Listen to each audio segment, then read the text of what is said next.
Ruby онлайн программын хаалтын гүйлгээ. Хаалтын гүйлгээ хийхийн өмнө дараах хэд хэдэн гүйлгээг бүртгэх шаардлагатай. Үүнд 1-р тухайн тайлант үеийн эцээр үндсэн хөрөнгийн илэглэлийг бүх хөрөнгөдөр тооцсон байх ёстой. 2-р нэмэгдсэн үртгийн албан татварын өглөг авлагын тооцоог нэгтгэх, мөнгөн хөрөнгө, бусад гүйлгээ цонхоор гүйлгээгээ бүртгэнэ.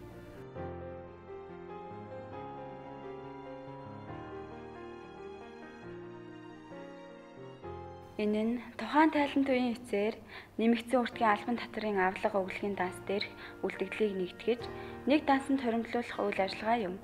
Ингэж данс хоорондын үүссэн тооцоог нэгтгэснээр балансын тайлан үнэн 100 гарах нь ач холбогдолтой юм. Нэмэгдсэн үртгийн албан татварын авлага өглөгийн данс дээрх эцсийн үлдэгдлээр аль нь бага үлдэгдэлтэй дүн байна, тэр дүнг нь их дүн рүү нь хааж өгнө. 3-дугаарт ханшийн тэгтгэл хийх.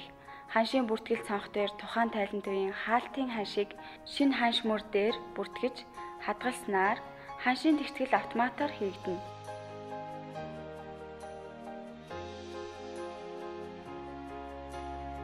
4-дүгээрт харилцагчийн өглөг, авлагын тооцоо нэгтгэх. Мөнгөн хөрөнгө бусад гүйлгээ цонхоор гүйлгээгээ бүртгэнэ.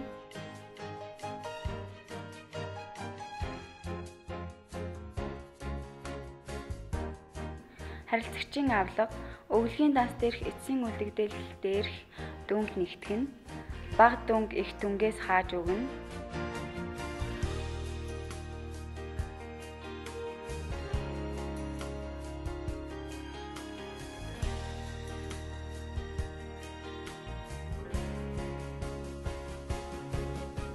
Тооцооны үлдэгдэл дүнгээс төлөх дүнгээс сонгож баталгаажуулж өгнө.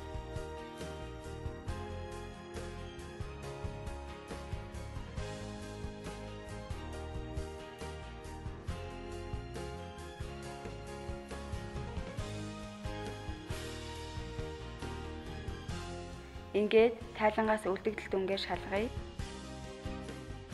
Өглөгийн тайлангаас харахад харилцагчийн өглөгийн эцсийн үлдэгдэл дүн буурсан байна. Харин авлагын тайлан дээр харилцагчийн үлдэгдэл дүн тэг болсон байна. Энэ мэдчлэн бусад харилцагч нарын авлага өглөгийн үлдэгдлийн тооцоог нэгтгэж өгнө.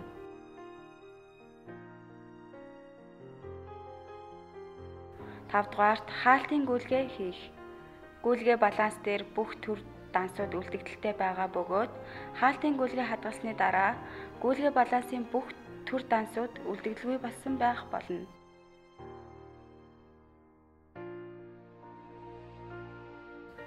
Ингээд хаалтын гүйлгээгээ хадгалъя.